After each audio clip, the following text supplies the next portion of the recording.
Hi guys, Gretchen with Yoga and Herb here with your Root Chakra lesson. We are taping outside today. It's a little chilly. It's the end of May and we've gotten a cold spell. It was literally 90 degrees yesterday. I am not kidding, 90 degrees yesterday. It is 50 something degrees today for the high. So, fun times in the spring. All right, let's get to it. Root Chakra. So the root chakra is located the last 3 vertebrae and all the way down to the end of your spine. Your perineum is where you visualize it dropping from your body into the earth. The root chakra is your first chakra that's connected to your body. It is your sense of survival, your sense of self. It is your rooting chakra. It is the first one that is activated when you are born. When you are born, you root, looking for that food, asking that question, do I belong here? Do I belong with this family? Are they going to sustain my needs? Do I belong on this earth? When your needs are met and your root chakra is strong, if that first year of your life was surrounded by people who love you, not a lot of chaos, like you weren't surrounded by violence or just stress, anxiety, any of that, if you were like surrounded by a mom or a dad who loves you, a grandparent who loved you very much, they like took care of you. You knew that if you cried and you were hungry, they would feed you. If you were dirty, they would change you. You had that sense there. So that will be super helpful later in your life, keeping you super grounded. The root chakra is also what keeps us connected to our ancestors, the spirituality of our ancestors. And that being said, it keeps us connected to our ancestors' experiences, the good and the bad, their traumas as well. We hold traumas. Our root chakra gets blocked by trauma in our life and trauma in our ancestors' life. Anything like war, famine, natural destruction, things like that will traumatize someone and block a root chakra. Put a little seed there, block that seed chakra up a little bit. Things like being in a violent relationship, being in a verbally abusive relationship, being really hard on yourself. That's an abusive relationship too. Those can also cause you trauma and will block that root chakra. So, what happens when that root chakra is blocked? A lot of things happen when that root chakra is blocked.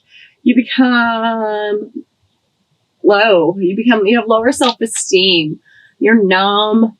You don't really want to do anything. You're unmotivated. You're just kind of couch surfing, lazy, inertia, no motivation. Don't really feel that love. Maybe you have some negativity, anger, a little avarice, just like super low vibe, narrow thinking too. You don't see the bigger picture. You don't see extra solutions. You don't see what could be. When it is flowing, when you have all that good root chakra energy flowing, you are motivated. You have love. You have positivity. You're working towards a goal, towards an experience. You have a sense of belonging. Your self-esteem is being developed. Your root chakra is where your sense of self-esteem is developed, your personal integrity is developed. Who you become is developed through your root chakra, and those experiences are generally formed pretty early on in life. The root chakra is generally is formed. There's a lot of traffic today, guys. We're gonna wait a second. Yeah. Hi. Anyway, the root chakra, the first year is super important for the root chakra. You get that sense of security, that sense of belonging, that sense of I belong here, I'm being taken care of. So that will help with your sense of self-esteem and everything going forward. The color for the root chakra is going to be red. Most of you probably already know this. It governs your adrenals, your colon, your kidney, bones and skeletal muscles, and the arterial flow on the left. Let's see. Oh, how do you unblock it? When you're doing your meditations and your chantings, the chant that unblocks that root chakra, when you're doing your meditation, You'll sit there. Hopefully you're on the ground or at least outside. I know it's cold. Just remember, fire pits are good when it's cold too. And then you can do like your meditation and then a candle gazing meditation right after that. So when you're out there and you're doing your meditation and you have that grounding cord dropping deep, deep, deep from the perineum into the earth, send it all the way down into the middle of the earth, whatever the picture middle earth you have. Find something to loop it around, expand that beautiful root chakra, that cord, that grounding cord. Inhale that light. Exhale any tensions down that root chakra.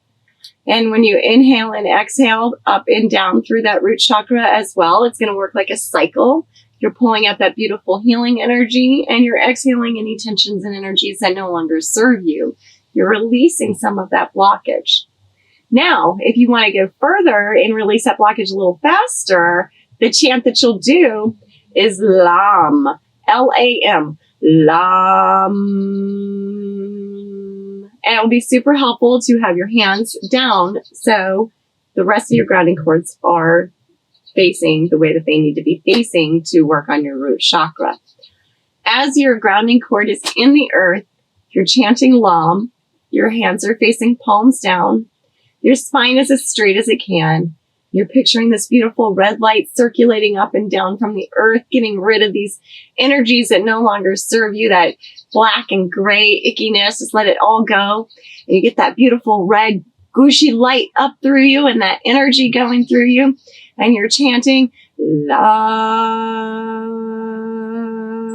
Picture that red light growing bigger and bigger and bigger and bigger. If you're a Reiki master already, maybe send a little Reiki love to yourself, a little shikaseki, chokure sandwich these bad boys, little shikaseki, some rama, dumo, maybe some daikomio. Let's see, Mailung, the Tibetan fire serpent. Any of those super grounding ones will work really well here. And don't forget that chokure sandwich enhances it. Stones that you can carry, black obsidian, jasper, bloodstone, red jasper, any of the darker ones. Red stones are really great to carry. Black stones are really great to carry. Brown stones, gray stones, muggle stone, that's another really nice one. Get Reiki done on yourself. Do your Reiki on your lower chakras. That means really concentrate on that perineum. Get those blockages released. Do some affirmations. I feel centered. I am honored. I am safe and secure. I am grounded. I am present. I am here. I have what I need. I will always have what I need. Continue down that. Listen to a little healing vibe. Get some of that beautiful music bowl going, the sound bowl going. Listen to a vibe on another YouTube station. I forgot to look at the hertz for root chakra, but it would be grounding hertz sounds. So anyway, you get the vibe. Until next time, and we'll be doing the sacral chakra for the Reiki lessons. That's not going to be the next video I load. The next video I load will either be a yoga video, an herb video, or a recipe video. Ooh, recipe video. Yeah, those are new. We'll see how those go. That's a new trial thing. Anyway, until next time. Namaste.